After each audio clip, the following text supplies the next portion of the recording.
강론할 때 이제 배운 대로 하면 그렇게 좀 어렵진 않습니다. 예를 들면은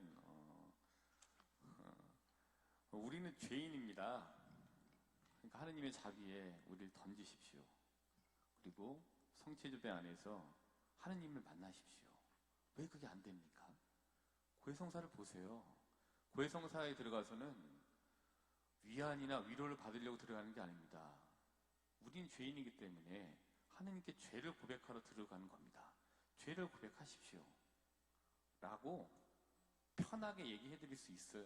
근데 그 얼마나 재미가 없습니까? 그쵸? 우리는 죄인입니다. 하느님의 자비에 던지십시오.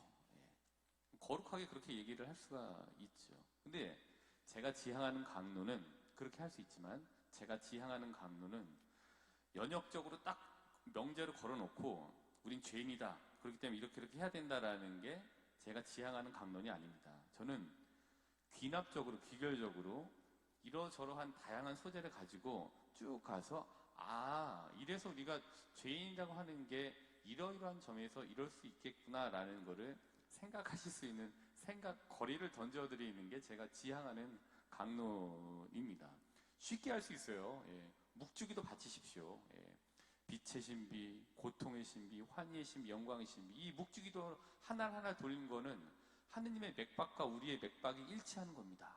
그리고 이 묵주기도 하나하나 때마다 성모님께서 세상을 이기셨고 성모님의 그 전구하시면 다 이루어집니다. 라고 교리적으로, 교회적으로 말씀을 드릴 수 있습니다. 근데 제가 다양하게 인문학적인 거를 결합해서 하는 이유는 그렇게 귀납적으로 생각하셔서 스스로 결론에 좀 도달하시는 것이 훨씬 더 효과적이다라는 생각 때문에 다양한 소재를 가지고 저거 그렇게 말도 안 되는 것 같은데 라고 하는 소재를 가지고도 말씀을 드리는 이유가 거기에 있다는 겁니다.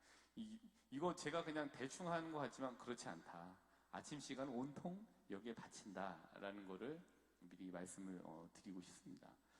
그러니까 이게 참 그때도 말씀드렸지만 한 40장이고 50장이고 100장도 좋습니다. 이걸 가지고 2년이고 3년이고 한 군데씩 가보지 않은데 200군데 300군데를 가면은 너무 쉬울 것 같아요. 그냥 그거 다 외우고 듣지 않는 데 가서 100번 200번 하면 이제 외울 수 있는 거죠.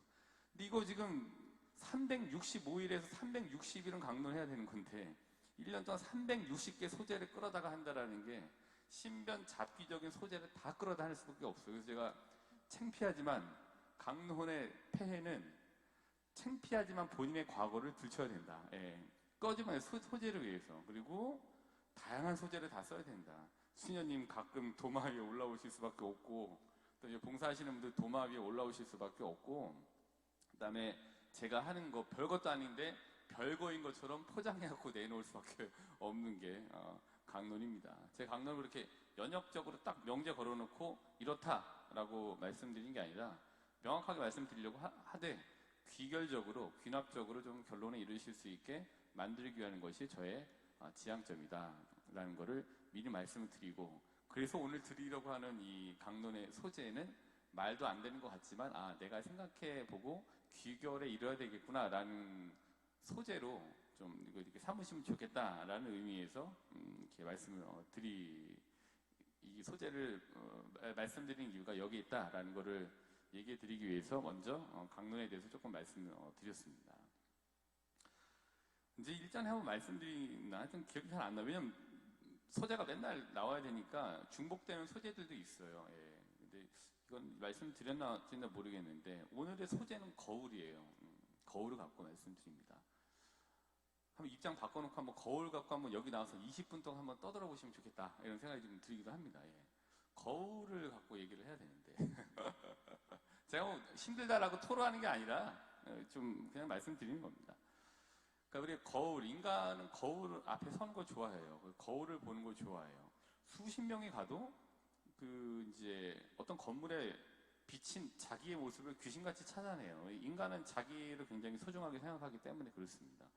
인간은 이제 거울을 즐기는데, 그러니까 이제 유인원을 제외한 거의 대다수의 동물들은 거울 속에 있는 자신의 모습을 이렇게 인지하지 못한다고 해요. 다른 결과가 나온지 모르겠습니다만은 제가 읽어본 자료로는 그렇습니다. 그래서 이제 원숭이 같은 경우에도 영특하긴 하지만 이 거울에 비치는 상이 나라는 것에 대해서 인지를 못한다고 이야기를 하더라고요.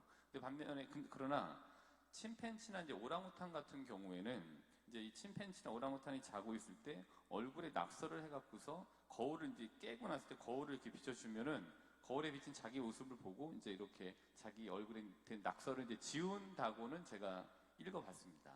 근데 이제 그렇다고 이제 침팬지가 우리처럼 사람처럼 화장을 하고 막 그런 게 아니라 우리 인간처럼 그렇게 인지를 해놓는 건 아니죠. 근데 인간은 이런 유인원이나 원숭이나 침팬지, 오랑우탄이나 아니면 우리가 발견하지 못한 다른 어떤 이 종에서 동물에서 거울을 보고 인지하고 어떤지는 모르겠습니다만은 그런 동물들의 인지와는 좀 다르게 이 거울을 보고 자신을 인지하고 매무새를 갖추기도 하고 자신을 좀 이렇게 꾸미기도 하고 하여튼 굉장히 달라요. 왜냐하면 거울을 보고 여러 가지를 생각하고 때로는 그걸 가지고 본인에 대해서 돌아보기도 하고 사유하기도 하는 거기 때문에 인간이 보는 거울의 행위와 거울을 보고 인지하는 동물의 행위는 굉장히 좀 다르다라고 할 수 있죠.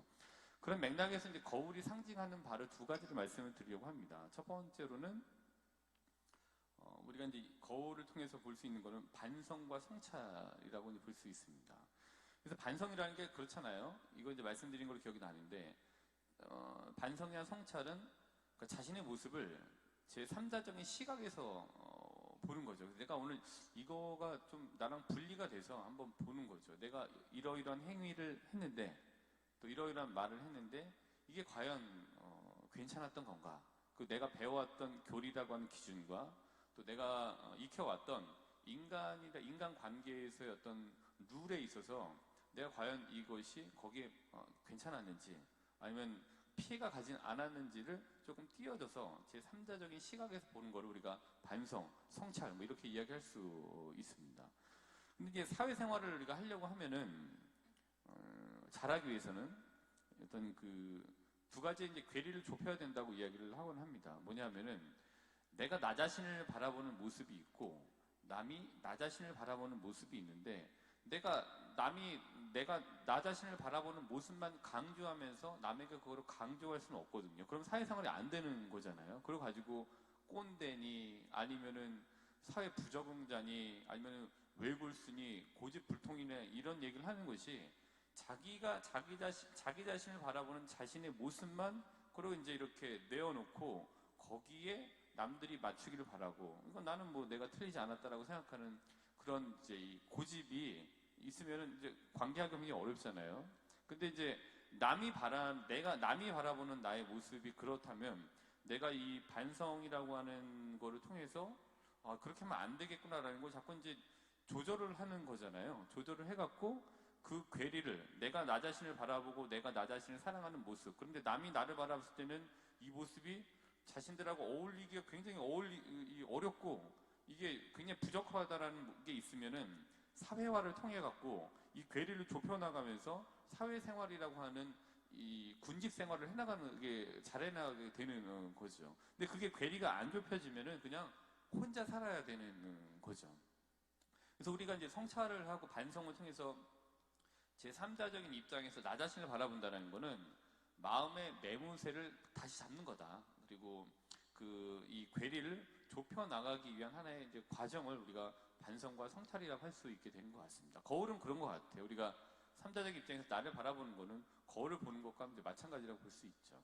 두 번째로는 일종의 좀 허영이라고 좀 볼 수 있는 것 같아요. 많은 사람들은 이제 특정한 병에 걸리지 않는 이상 대다수의 사람은 자기 자신을 사랑합니다. 그러니까 객관적인 기준에서 잘생기고 예쁜 사람만 거울을 보는 게 아니잖아요. 자기가 보기에 객관적으로 내가 별로다라고 하더라도 거울을 보고 매무새를 꾸미고 뭐 이렇게 하면서 특정한 모습에 대해서 나를 사랑하고 있잖아요. 이 모습은 내가 정말 예쁜 것 같아. 그 남자들은 자기가 샤워하고 나와서 머리 툭툭 털어갖고 봤을 때가 정말 멋있다고 생각을 한다고 하잖아요. 그런 특정한 모습에 대한 사랑하는 마음이 있는 거죠. 특정한 이제 병에 걸려져 있지 않는 한. 그러니까 이제 이거는 일종의 좀 누구나 그 나르시시즘을 가지고 있는 거죠. 왜 나르시즘이라는 게 그렇잖아요. 물속에 있는 자기의 모습에 너무 취해갖고 물속에 이제 빠져갖고 죽어버리게 됐다. 그러니까 자기를 너무너무너무 사랑하는 그 거잖아요. 그러니까 누구나 자기를 그렇게 사랑하는 부분이 있게 되죠. 근데 여기에만 매몰되게 되면은 앞서 말씀드린 내가 나 자신의 모습에만 너무 좋다라고 생각했었던 그 모습에만 매몰이 되면 남이 나를 바라보는 모습과의 괴리가 좁혀지지 않기 때문에 그것이 좋지 않은 모습이라고 가정한다면 괴리가 좁혀지지 않는 이상 사회생활에서의 그 어려움이 생길 수밖에 없다.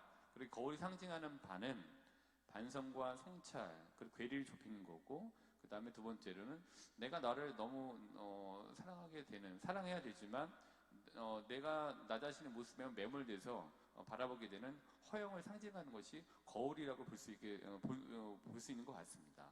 아마 집에 거울들이 몇 개씩 있으실 거예요. 저도 이제 따져보면은 4개가 있거든요. 전신 거울을 포함해서 뭐 화장실에 있는 것까지 한 5개구나 그렇게 있는 것 같습니다. 그러면서 매일 매무새를 이렇게 고치죠. 그리고 좀 뭔가 이렇게 잘못되고 있나, 모습이 괜찮나라고 하면서 좀 정리정돈을 이제 하게 되죠. 거울이 주는 거는 이제 그런 거 같아요. 이제 오늘 이거를 복음을 읽으면서 이런 생각을 하게 된 이유는 여기 있습니다. 39절에 보면은 우리 조상은 아브라함이요 라고 이렇게 얘기했다라고 예수님께서 이제 그들에게 이 말을 가지고 말씀하시죠. 유다인들이 우리 조상은 아브라함이요 라고 얘기를 합니다. 근데 이제 이 말을 이제 보면서 그런 것 같아요. 나는 그리스도인이요, 나는 천주교인이요 라고만 말하면 무슨 소용이 과연 있는 것인가 라는 거죠. 그러니까 아브라함이 우리 조상이요, 그 다음에 우리는 예수님을 따르는 그리스도인이요, 천주교인이요 라고 하는 외침 속에 그런 이제 뭔가 고백하는 그 고백 속에 그 자신에 대한 반성과 성찰이 없다면 이게 종교인과 비종교인 사이의 괴리감을 줄이기는 어려운 것 같다. 그러니까 내가 종교인으로서 난 천주교인이요, 나는 카톨릭 신자요 라고 고백한 그 안에 반성과 성찰을 통해서 과연 내가 하고 있는 이것이 비종교인이라고 하는 사람들에게 봤을 때는 어떻게 보여질까라고 하는 반성 성찰을 통해서 선교라고 하는 게 이제 이루어질 수 있게 되는 거죠. 근데 그게 없이 외골수적으로 안 돼, 믿지 않으면 안 되는 거야, 믿어야지만 되는 거야 라고 하는 거를 강조하게 되면은 이들이 나는 아브라함의 후손이요 라고 말하면서 그거에 대해서 이제 그거를 바라보는 다른 사람들과의 그 유다인들 내부, 그 다음 유다인들과 비유다인들 사이에서 오는 그런 넓은 커진 괴리감들을 좁힐 수가 없게 된 거죠. 뭐 그런 것 같아요. 전 여기서 이제 이걸 보면서 두 가지를 봤던 거는 그런 괴리감, 그 다음에 두 번째로는 유다인들이 본인들이 뽑혔다라고 하는 선민의식에 대한 나르시시즘이 굉장히 강했던 것 같아요. 그래서 다른 이들에 대해서 수용하거나 받아들이는 것이 적었죠. 그러니까 안식일에 대한 나르시시즘에 빠지다 보니까 안식일에 무언가 좋은 일을 하는 것에 대해서도 굉장히 엄격하게 안 된다고 죄처럼 이제 간주하고 그걸 낙인 찍어 버렸던 거죠. 그러니까 예수님께서 유다인들이 하시는 일갈들을 보면은 이런 걸 생각하게 만듭니다.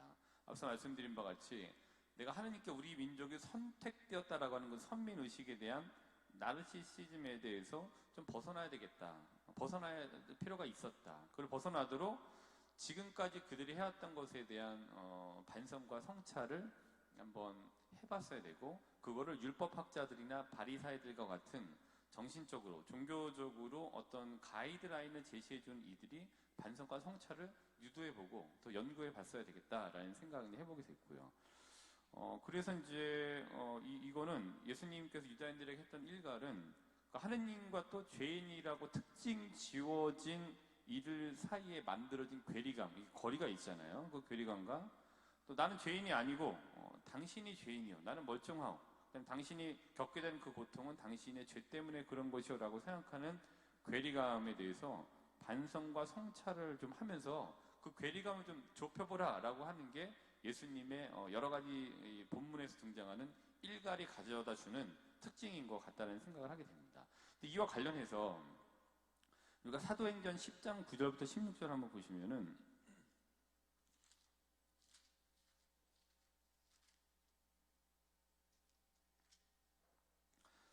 베드로가 이제 환시를 봐요.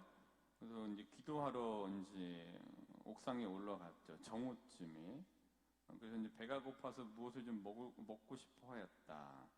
근데 이제 사람들이 음식을 장만하는 동안 베드로는 무아지경에 빠졌는데 어떤 게 있었냐면은 그 무아지경에서 하늘이 열리고 11절 큰 암화포 같은 그릇이 내려와 네 모퉁이로 땅 위에 내려앉는 것을 보았다. 그 안에는 네 발 달린 짐승들과 땅의 길짐승들과 하늘의 새들이 모두 들어있었다.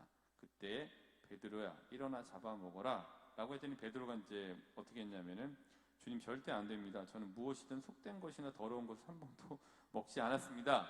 규정을 잘 따랐습니다. 라고 얘기를 하죠. 그랬더니 15절에 이렇게 두 번째 소리가 들려왔다. 하느님께서 깨끗하게 만드신 것을 속되다고 하지 마라 라고 이제 이야기가 들려왔습니다. 이것에 대한 이 얘기는 이런 것 같아요. 이건 역시도 선민의식을 가지고 살아온 이스라엘이 음식에 대해서 가졌던 생각과 또 다른 이들이 음식에 대해서 가졌던 좀 괴리감을 좀 좁혀라라는 말씀을 드립니다. 그리고 너희들뿐만 아니라 다른 이들도 내 자비의 울타리 안에 있다. 그러게 너희만 있다라는 것이 아니라 다른 이들도 있다. 그러게 그 생각을 좀 좁혀라. 자비의 폭을 좀 넓혀라라는 말씀으로 들리기도 해요. 우리가 거울을 통해서 한번 그런 반성과 성찰 그리고 나의 허영, 너무 나만을 사랑하는 그 마음이 있지는 않은지 한번 보면 좋을 것 같다라는 맥락에서 그런 생각에서 오늘 거울을 소재로 좀 말씀을 드렸습니다. 그러기에 오늘 하루 나에 대해서 한번 바라보시는 조금 띄어져서 제 3자적인 입장에서 내가 했던 말이나 행동에 대한 이 반성과 성찰이 기도 시간을 통해서 한번 이루어지시는 하루가 되시기를 바라겠습니다.